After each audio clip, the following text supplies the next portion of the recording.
Manever I say ma PENDREAM TV. PENDREAM TV there, I see them yopo. A canal of sophisticated thieves and international scammers. That's from Jumpa Samuel, who sent that and has conferred, has expanded Beatrice's scope of ambitions. I just want to learn. Well, let's hear you. Well, movement for change. Okay, let me say good morning to our viewers and also good morning to my colleagues here, and a special one to Ankwesi. And let me say that I always see it as a privilege to be here. This is my third time or fourth time being here. And I think I really appreciate the opportunity when it is given. On Galamsey issue, Senna, this issue has become like in economics we call something indifference curve. And one of the characteristics of indifference curve is that it is everywhere dense. It is everywhere. Indifference curve is everywhere. Even as we sit, we are sitting on indifference curve by implication. So it's become an issue that is not dying, and it's coming up every now and then because of the nature of it. It's a very important issue that needs to be addressed. And so when you have to deal with it almost every day in the course of the week, you have to deal with it because it's a very serious issue. And growing up, you see, my understanding of Galamsey was that the big mining companies will do their mining. When they finish, these young men and ladies, young women would go to these Galamsey, to these mining sites, gather some rocks. They will gather some rocks, bring them up. Sometimes they go deep. They go deep into the shafts, and they will bring the rocks up. They will break them down, grind the rocks, and get something out of it. And that is why some say we had the name Galamsey, means gather and sell.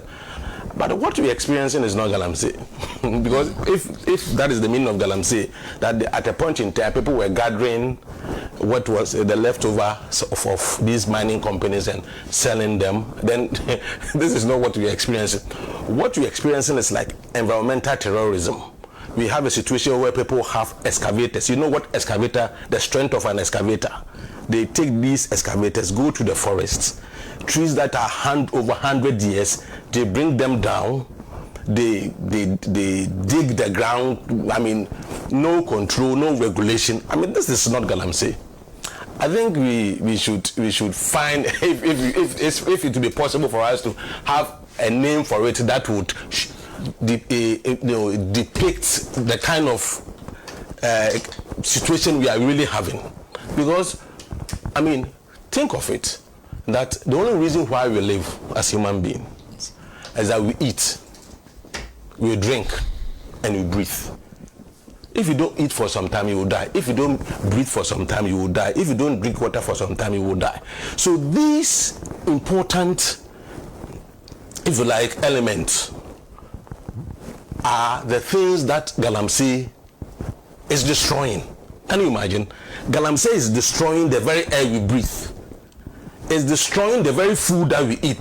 Today, you don't have to be living in a mining area or Galamsey area to be eating cyanide or mercury infested or whatever food, because we buy food from everywhere. Some of this food that we buy in Accra, they are being brought from western region, from eastern region, where these Galamsey activities are going on. So, if we really want to fight this menace, as I said, we need to take it to another level. And for me, I don't like the way the two political parties are playing political football with it. Particularly the way the NPP is approaching it. If NPP will come to the table with suggestions, with alternative solutions, that we failed because we did A, B, and C, we think that if you do this and that, you will succeed. But if it becomes organizing press conference at mining sites or close to water bodies, and telling Ghanaians that this government is failing, without providing alternative solutions, then that is irresponsible opposition. Very irresponsible opposition. Because, I mean, let's take it and let's establish the facts. Before 2018, all our forest reserves were intact. And let me make a distinction between forest and forest reserve. Forest is simply a large area of trees, vegetation, and wildlife. But when that area, you pass a law to protect that area, then that area becomes forest reserve. So it is the law that you pass, the legal action that is taken to protect the area that makes it a forest reserve. And I'm saying that before 2018, all our forest reserves were intact. It was 2018 that national executives, regional executives, and constituency executives of NPP started invading our forest reserves. These are facts. And listen to Erastus Asari-Donkor on this issue. He will tell you more about it. That is when people started invading these forest reserves with impunity. Because they thought, this is an opportunity, our party is in power. Before that, people were doing galamsey, but not in the forest reserves. So they escalated the galamsey activity to an unprecedented level by those actions. And that is why, and I mean, that's one of the reasons why Wontumi is in court today. And the worst is, after they had destroyed these forest reserves, they then passed a law to legalize those illegalities. Can you imagine? You enter doing illegal activity, destroying our forest, destroying our water bodies. Then you say, okay, what can we do? Then let's pass a law to legalize those acts. So henceforth, it will not be illegal to enter into our forest reserves. And let me tell you this. The law was passed in 2022, June. By July, Nana Akufo-Addo had assented to the bill, and the bill had been gazetted to become law. Look at the speed with which he signed the law. We sent LGBTQI or plus or whatever a bill to him that there's some activities going on in this country which is contrary to our cultural, upbringing, our societal norms and all that. This man refused to sign. This Nana Akufo-Addo man refused to sign the LGBTQ plus whatever law. No, please, I think you take notes. When we come back to you, you can respond to if you have any issues. You get the opportunity. We were in this country. Just an issue on the facts. That's No, don't worry. You can come back on it. Please go ahead. Or if I can allow him to do that. Oh, no, go ahead. Yeah. You go ahead. And there was another bill, witchcraft bill. We are told it was sent to the president. He didn't sign. That our old ladies, old women and old men were being accused of being witches and people beating them up, receiving all kinds of maltreatment. So let's have a bill and let's have a law to regulate that, to protect them. He didn't sign. But when it came to the LI 2462, this man speedily signed it so that it becomes law to legalize the illegalities. And these are the things Ghanaians must be made to know. That we've had a situation where a government was given 8 years to manage this galamsey menace, and the government failed woefully.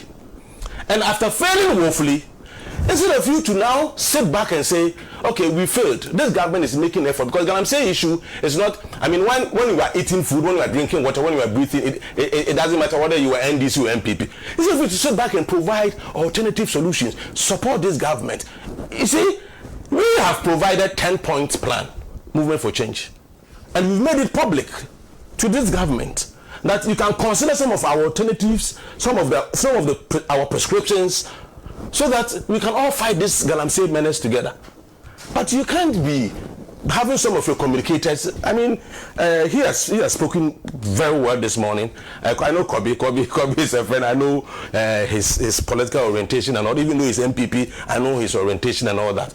But they are key communicators. When you hear them speak about Galamsey, it is quite disheartening, considering the fact that, you know, they had an 8 years opportunity and they blew it. They failed woefully. You see, what is important to say also is that, so now let it be brought to the knowledge of Ghanaians that China has more gold than Ghana. China has more gold than Ghana. You can Google it today and see. There's no Galamsey in China. You dare not do Galamsey in China. They have gold more than Ghana. But we have Chinese people sitting in aeroplanes coming to Ghana to do Galamsey. And we sit down for these people who don't do Galamsey in their country where they are more gold than Ghana to come and do Galamsey here, destroy our forest, destroy what we do from now.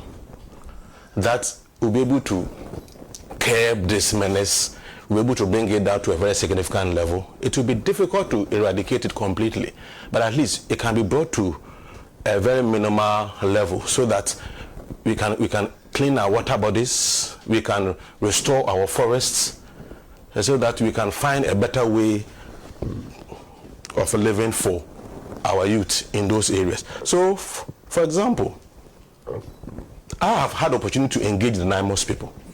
The commander himself, Kanabua, I'm telling you, listen to the military people themselves. They say if you are going to talk about 5 finest military men you have in this country, that man will be part of it. I mean, those who have known him in the military will tell you that it's one person, very apolitical. He doesn't give hoot which party is in power or whatever.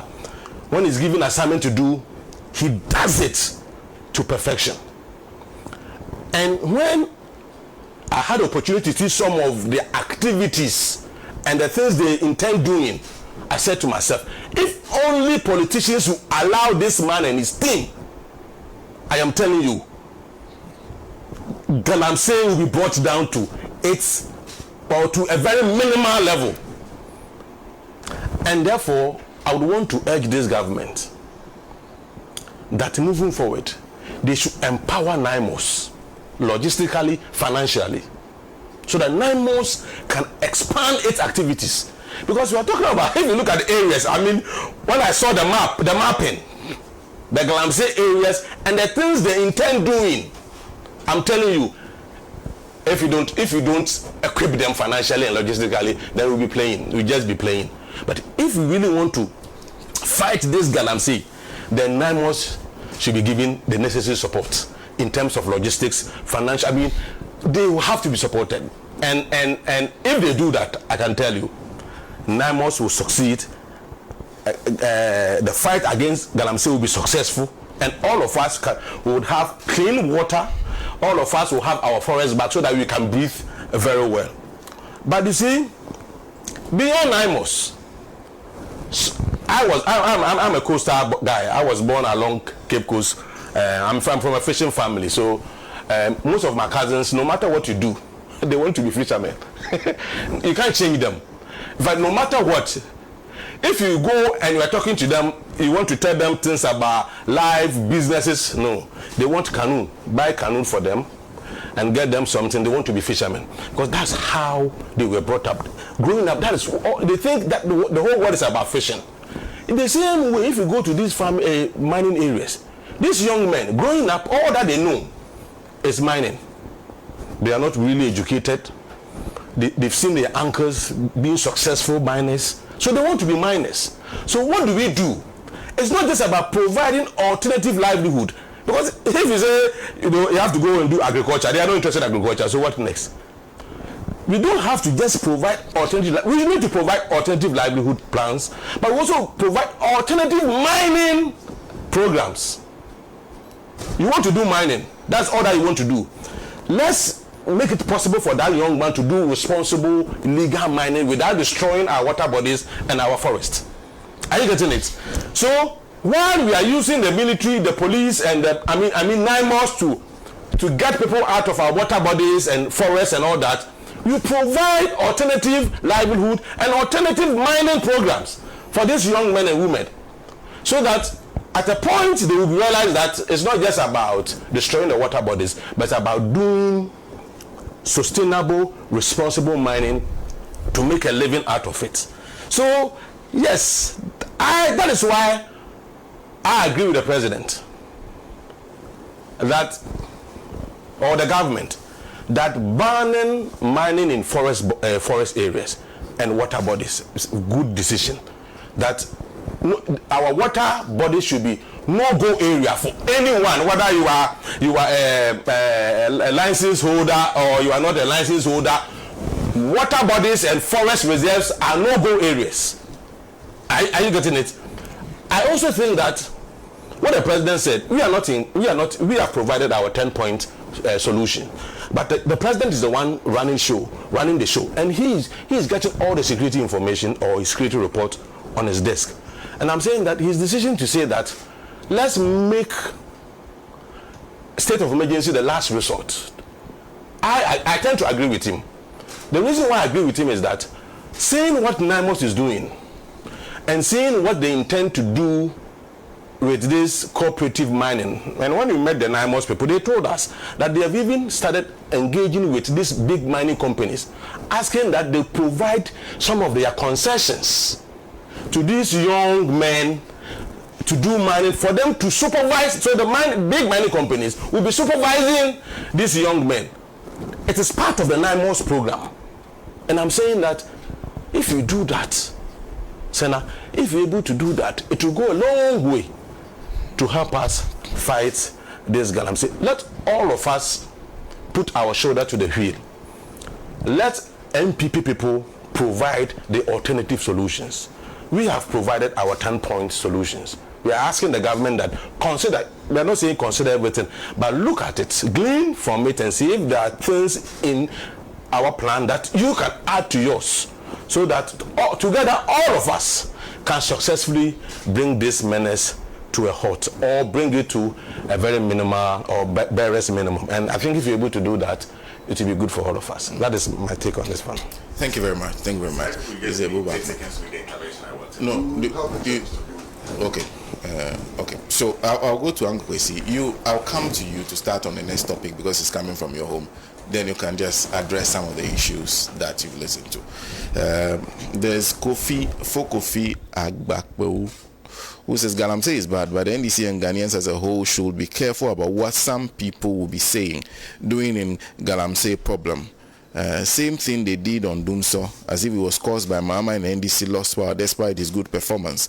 Galamsey was with us for long, but in subsistence level, until excavators and foreigners ensued last 8 years. To stop Galamsey with force will cost huge sums of money and lives with temporal results only. It should be done with Galamseyers, locals, and all stakeholders targeting the mindset first. Then this one says, good morning. So now everyday Galamsey crisis, the chief also has on hand this matter because Galamseyers do it in their villages, but the chief never report them to the security. Thank you very much. There's also this one says, who are the people crying that they will not stop Galamsey today and tomorrow? What moral right do they have to criticize John Mahama for not doing enough to stop Galamsey? If they don't have any solution, they shouldn't disturb us. After all, they had as much as 8 years to solve the Galamsey menace, and we all saw their incompetence. Ni Mensa at spin test. Well, I'll take the toss of Mr. Bachman on this one.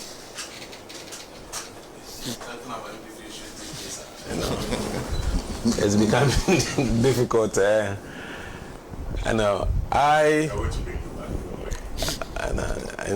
That's not going to be possible. Because I have been a member of the party before, and when I joined the party in 1992, the kind of leadership that I saw, the kind of political activities and the conversations, the discussions that I was privileged to, as it were, to listen into. If you see how we started the party in 1992, and how the values and the principles of the party were made to, as it were, made to be seen in the way things were done in the party. And if you compare it to what is happening now in NPP, I said this somewhere, that if I had fallen into a coma at a point in time, and I just got up and somebody just told me this is NPP. I mean, today's NPP is NPP. I would have challenged because the NPP we knew, we joined, is significantly different from the NPP we have now. I mean, the party has lost its values and principles. And let me tell you something interesting. I was the youth organizer of NPP prior to 2007 Legon Congress, and I was one of the leading campaigners for Allen in Central Region. And Kwame Duncan was the leader, or was the one leading the Akufado's campaign in Central Region, and he was the regional secretary at that time. And Kofi Kumsen of Chronicle was a friend, and Kofi at that time was supporting Osaf Mafo. So Kofi came when we were selecting the 10 people to vote, and in those days only 10 people would vote from a constituency. Kofi was there when we were doing the process of selecting the 10, and he was trying to influence things. So I teased him by sending him a text message that Kofi, no matter what you do, Alan will get all the 10 votes from Cape Coast. Listen to this. Kofi Kumsen published that text message on the front page of Chronicle because he was not happy with me. He published it on the front page of Chronicle, and on the basis of that publication, Kwame Duncan and Co. suspended me. That I was a party executive member, and I had openly supported a candidate. A text message to a friend, which was published. It was not published by me. The friend published it. And on the basis of that text message, I was suspended. Because why? The reason was that I was an executive member of the party, and I was not supposed to show my affiliation or support, openly support any of the candidates. Today, NPP, to me, I brought here, name them, all of them, openly supporting a candidate. Openly supporting a candidate, and nothing is being done to them. That is the distinction I want to draw between the NPP of yesterday and NPP of today. I mean, you could see that, as my brother himself said, the party is at a crossroads. To the extent that a practice or system or whatever you want to call it, that has given you political power twice. In your party, you go for polling station elections. You get people who manage the party at the polling station level, because elections are won and lost at the polling station. Then from the polling station, you get to your constituency. Now they've even included electoral areas. So you go to electoral area, you go to constituency, you go to region, and you come to national. And after you have selected your national executives, which means the vehicle with which you are going for the context is ready, it's prepared already. Then you look for a driver who will be driving that vehicle. But now you have turned the thing upside down, to the extent that people, for the first time, constituency executives, polling station executives will be voting for presidential candidates twice, isn't it? So within one electoral cycle, people are voting twice, which has never been the case in NPP.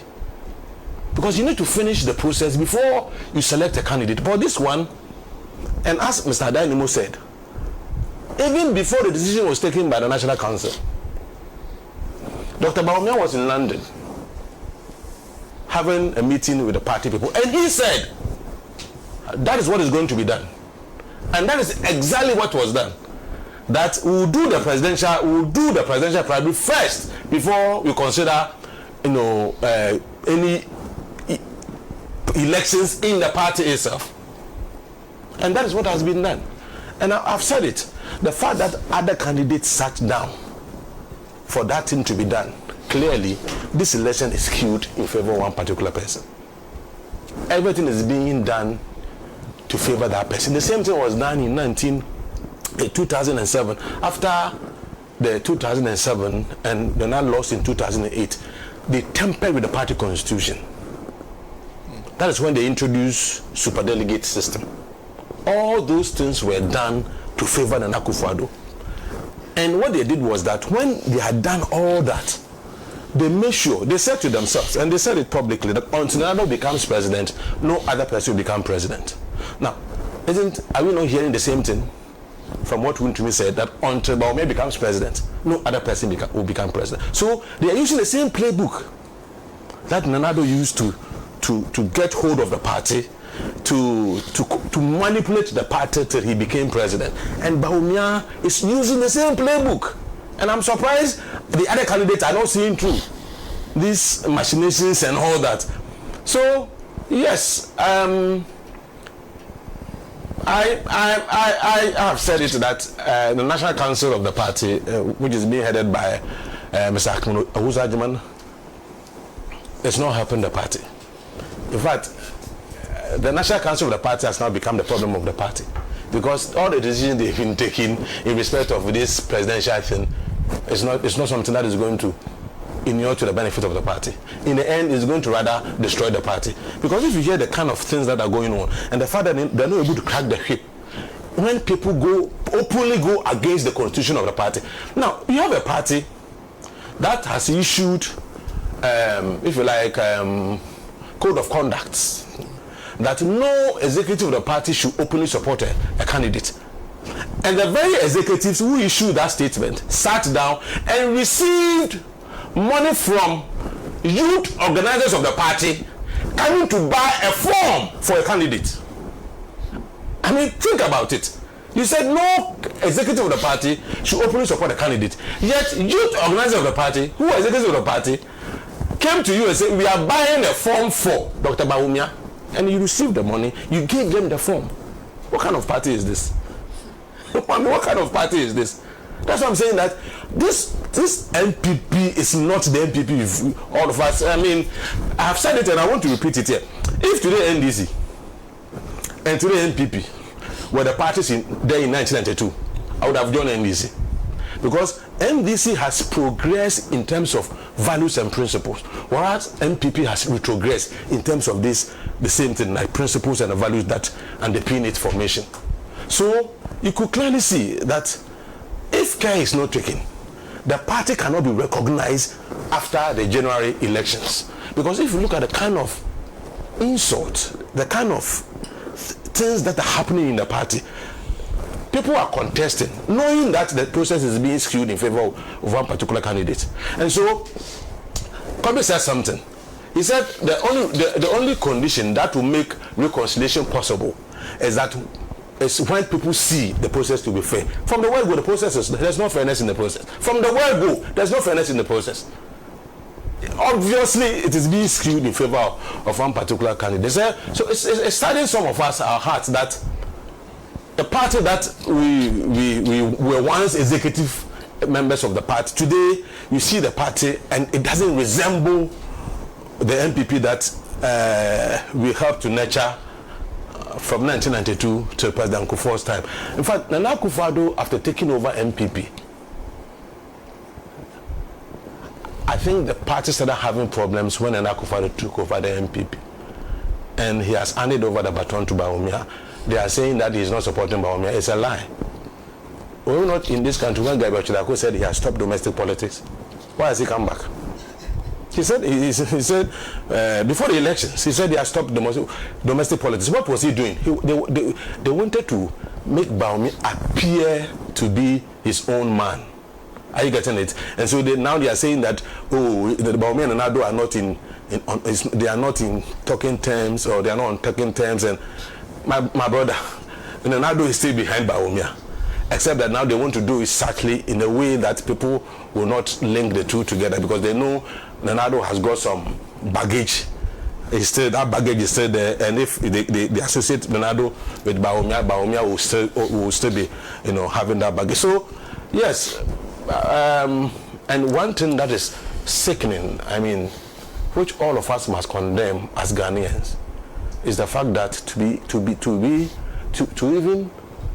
even attempt, or attempt to be the leader of the party, you have to pay 4.6 million Ghana cedis. In today's NPP, 4.6 million Ghana cedis is what you are required to pay to be able to appear on the ballot paper of the NPP. And the reason why I say we need to condemn it as a nation is that some of these things would end up leading to corruption.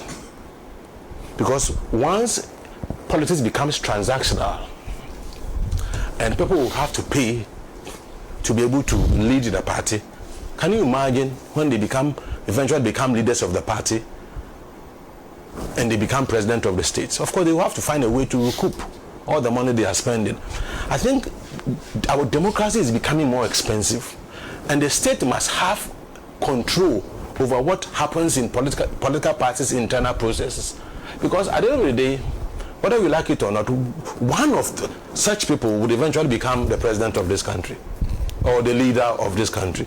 And so if you don't check and you allow them to be charging these exorbitant fees, they said the 4 million is for development fee. Party that just left office about 8 months ago, you are saying that you are taking 4 million from your people for development fee.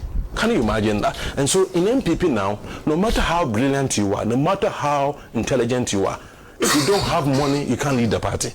And that is the extent NPP is going down the drain, or going down the ditch. That all the intelligent guys, I know some persons who wanted to contest, apart from Mr. Adenimo, who openly said he was not going to contest because of the money issue.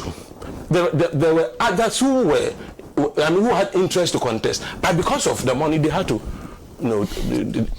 back out, because they can't afford to do that. And it doesn't make sense. We are destroying, with some of this behavior, we are destroying our democracy. We are making our democracy more expensive at the expense of our development. Because when they come, they will have to find a way to recoup the money they spend. And where would they get the money from? They get it from taxpayers, or the money we borrow from outside. That is what they use to pay back some of this money they get to do their election. So yes, I know it's a done deal. I know Ken has good intentions. I like Ken for one reason. Sometimes he says things as they are. I know on the street people like him, but it's not about on the street. It's not about what is on the streets. It's about what those at the top, what they've planned to do, or what they've decided to do already. And they've done everything just to favor Dr. Bawumia to be the leader of the party. And that is quite unfortunate. I've said it.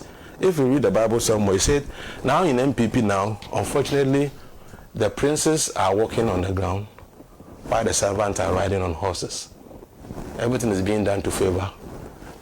I mean, someone who just joined the party in 2008, I mean, those who were there in 1992 are being treated as though they are aliens in the party. And that is quite unfortunate.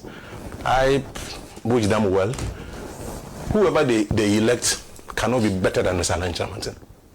Our political party is coming out very soon, and we hope and pray that Mr. Alanchamantin will be the leader of the party into the 2028 elections. And I'm saying that if you line all of them up against Mr. Alanchamantin, Alan is better than all of them in terms of character, in terms of competence, in terms of credibility, in terms of delivery, track record. Alan has it more than all of them. So I really don't see any of them, standing the chance of winning the 2018 elections. And it's quite unfortunate that a party that mismanaged Ghana's economy, destroyed everything. Look at the corruption issues that are coming up. They are saying that they are coming back in 2028. as if Ghanaians will soon forget about their misdeeds and misgovernance and give them another chance. I think that from the way things are going, they would rather have to prepare their party well, organize their party well for future elections beyond 2028. If they're able to do that, it will help them, rather than saying that if they bring Bawumia, he will be able to win because all other political parties will bring fresh faces, and he will be someone who had been on the ballot before, so that he's going to win, and it's not going to be possible given the kind of economy they handed to this government, given the kind of corruption issues going on in this country, and how they opened the floodgate for Galamsey to get to the level it got to before they exited. I mean, I don't think Ghanaians will give them that opportunity to come back in 2028. So yes, we are also around, and as I said, our political party. Very soon, this week we will announce the name of our political party, and we begin the activities, and we will compete effectively. And I want to assure Ghanaians, we are going to be a very responsible political party. We are going to be responsible opposition. At any point in time, we will be providing alternative prescriptions and solutions to the problems confronting this country. And that we believe that when the time gets, when we get that to a point where Ghanaians realize that there's the need for change, instead of going to the NPP, they will come to us. Yeah. All right, thank you. Yeah. Thank you. Finally, I have a date. I've been asking Solo for a date for many years. No, I say many months. He's been promising that they will have a new political party. I'm asking him when. Okay, so we'll be watching this week. That's the coming week. Yeah. So Monday, Tuesday, Wednesday, Thursday, Friday, one of the days. Those are too many days to come. Anyway, Ebo Bachman is with the Movement for Change, which will soon become a political party. But I guess the invitation being extended from Kobe's invitation still stands. That we are going to go back to the NPP. Yes. In fact, after the January NPP primary, presidential primary, more people will join the movement. Because what is happening in the party will drive more people to the movement, I tell you. And talking about the founding of the NPP, he's not actually commenting on the New Patriotic Party. Togwi Nyaho Tamakolo says much more can be done with regards to the government's efforts in tackling Galamsey menace. In my opinion, the current measures are insufficient, and I don't believe in the coordinated efforts of NIMOS. It is time to solely consider the military alone to tackle and treat the Galamsey as a terrorist activity to restore order and discipline. Enough of the talking. There is a problem, and the problem must be solved, and only the armed forces can stop it. Additionally, only people who are truly concerned about what is happening to the environment should give their opinion about what is happening, not people or think tank groups who are on payroll of foreign companies. Lastly, chiefs who are involved in Galamsey should be called out by the government to serve as a deterrent. That's Dr. Nyaho Tamakolo. This one says, we, the supporters of the NEC, have a serious concern regarding Galamsey. From day one, we have known that many of those involved in Galamsey have strong backing from the New Patriotic Party and its campaign figures. We, the NEC supporters, are worried that the real kingpins are not being arrested. They should be named and shamed. As for to me, it is just a small example. There are many bigger NPP sponsors, supporters, and members who are deeply involved. We want them to be arrested and prosecuted so that we can see real action being taken. Until that happens, citizens will continue to feel that nothing is being done. He did not add a name. I said it could be he or she. This one says, good morning. Senna, what is happening today happened 54 years ago between Victor Usu and Paweli. And they later tarnished the image. I'm not PENDREAM TV. Now, so far so good. Say open online portal e Ghana. Nipa share, nipa follow, nipa comment here. To my best of knowledge, without any biases, PENDREAM TV.